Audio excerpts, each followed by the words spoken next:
Saya akan menjelaskan materi tentang fonem dan alofon. Fonem. Fonem adalah satuan unik terkecil dari bunyi bahasa yang masih berupa representasi mental dalam pikiran manusia. Fonem berfungsi untuk membedakan arti berdasarkan bunyi dari suatu huruf. Bunyi fonem dilambangkan dengan huruf seperti fonem J yang dilambangkan oleh huruf J. Fungsi fonem sebagai pembeda arti dapat dibuktikan ketika kita menemukan dua kata atau lebih dengan huruf yang mirip. Misalnya, fonem M pada kata main akan memiliki arti berbeda dengan fonem K pada kata kain. Oleh karena itu, ketika kita mengganti fonem dari suatu kata, arti dari kata tersebut juga akan berubah.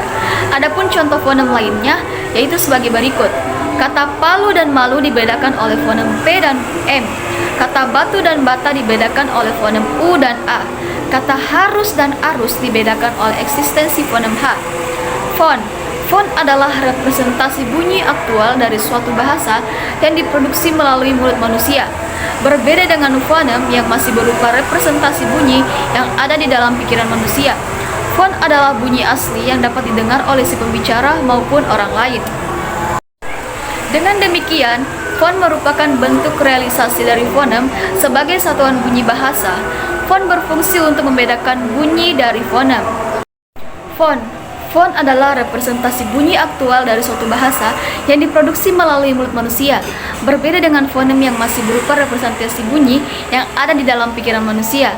Fon adalah bunyi asli yang dapat didengar oleh si pembicara maupun orang lain. Dengan demikian, fon merupakan bentuk realisasi dari fonem. Sebagai satuan bunyi bahasa, fon berfungsi untuk membedakan bunyi dari fonem. Fon dilambangkan dengan tanda kurung, misalnya dalam kurung B, dalam kurung F, dan dalam kurung D. Berdasarkan jenisnya, fon dibagi menjadi beraspirasi dan tidak beraspirasi. Fon yang beraspirasi adalah bunyi fon yang disusul oleh bunyi dalam kurung H. Misalnya fon P, dalam kata bahasa Inggris, pot akan terdengar seperti pot ketika diucapkan, sedangkan fon yang tidak beraspirasi adalah fon yang tidak disusul oleh bunyi H. Misalnya fon P pada kata sport di bahasa Inggris akan diucapkan tanpa bunyi H. Alofon. Alofon adalah kumpulan dari fon. Dengan kata lain, alofon adalah seperangkat cara ketika mengucapkan fon. Misalnya seperti yang kita ketahui bahwa fon P dapat diucapkan secara beraspirasi dan tidak beraspirasi. Kedua cara itu yang disebut sebagai alofon, tepatnya alofon dari fon P. Ciri-ciri fonem. Yang pertama, membentuk perbedaan makna kata. Yang kedua, tidak dapat diuraikan menjadi bagian yang lebih kecil. Yang ketiga, bersifat abstrak. Yang keempat, memiliki distribusi dan kombinasi tertentu. Ciri-ciri alofon. Yang pertama, variasi dari fonem. Yang kedua, tidak membedakan makna dan kata. Yang ketiga, dipengaruhi oleh posisi atau konteks.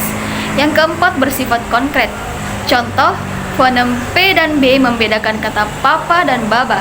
Yang kedua, alofon P dan PH dengan aspirasi dari fonem P dalam kata papa dan foton. Yang ketiga, alofon K dan KH dari fonem K dalam kata kaca dan hoir. Jenis-jenis alofon.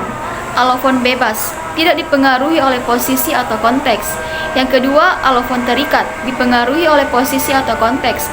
Yang ketiga, alofon komplementer, muncul dalam posisi yang berbeda. Thank you everyone! Thank you Elmar!